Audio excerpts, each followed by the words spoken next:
100 रुपया ले ज्यादा हो गए हवे।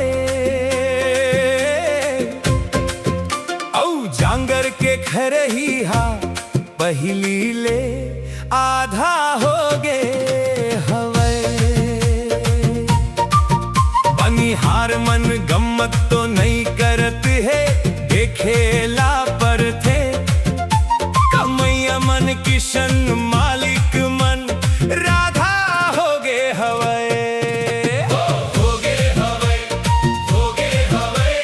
गांव के हाल बड़ अजब हो गए हवे।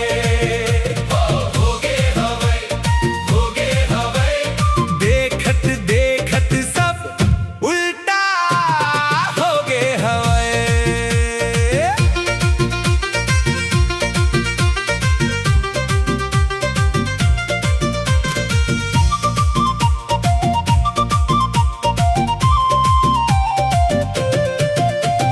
पहली मालिक ला देख कमैया डरावे। अब मन पावरफुल है और दाऊ मन सोच से मादा हो गए हवे। गांव मन तागिरी के शौक बढ़ गए है। कोनो फूल छाप कोनो थपरा छाप के दादा हो गए हवे। गांव के हाल बड़ अजब हो गए हवे। देखत देखत सब उल्टा हो गए हवे।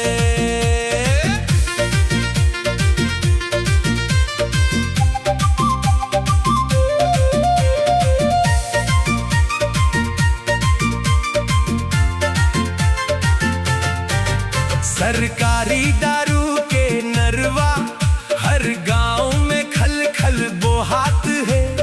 ऐसे में खेती किसानी के काम में बड़ बाधा हो गए हवे।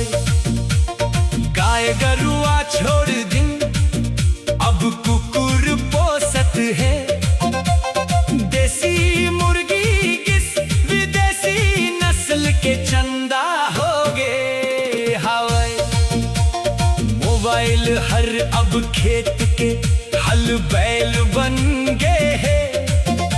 किसान हर रील देखत देखत बेकार और अंधा हो गए हवे। बेटी मन पढ़ लिख के शहर में नौकरी पाइन और बेटा मन ताश गांजा में उस्ताद पंडा हो गए हवे। गांव के हाल बड़ अजब हो गए हवे।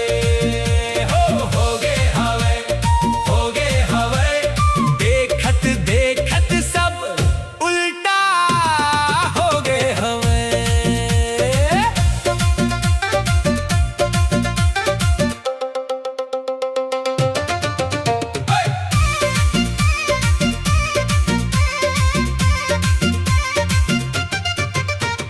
5 साल में एक बार दिखते नेता भाई।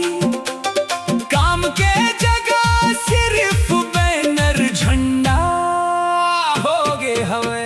बुजुर्ग दाई दादा मंदुआरी मैं किला बैठे हैं। घर हा भरे भरे है फिर भीतर से ठंडा हो गए हवे। अब अधिया और रेखा के कुआं महमू डुबक बो।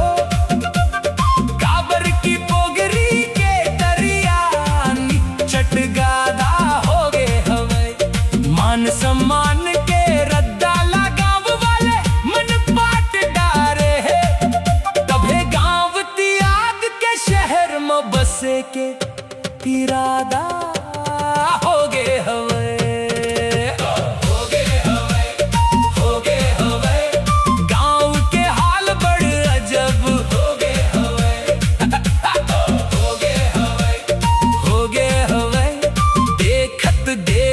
सब उल्टा हो गए हवे। कभी कही थे रोब काबर हसब संगी हसब ए गांव के कहानी अब टीवी सीरियल के पंडा हो गए हवे।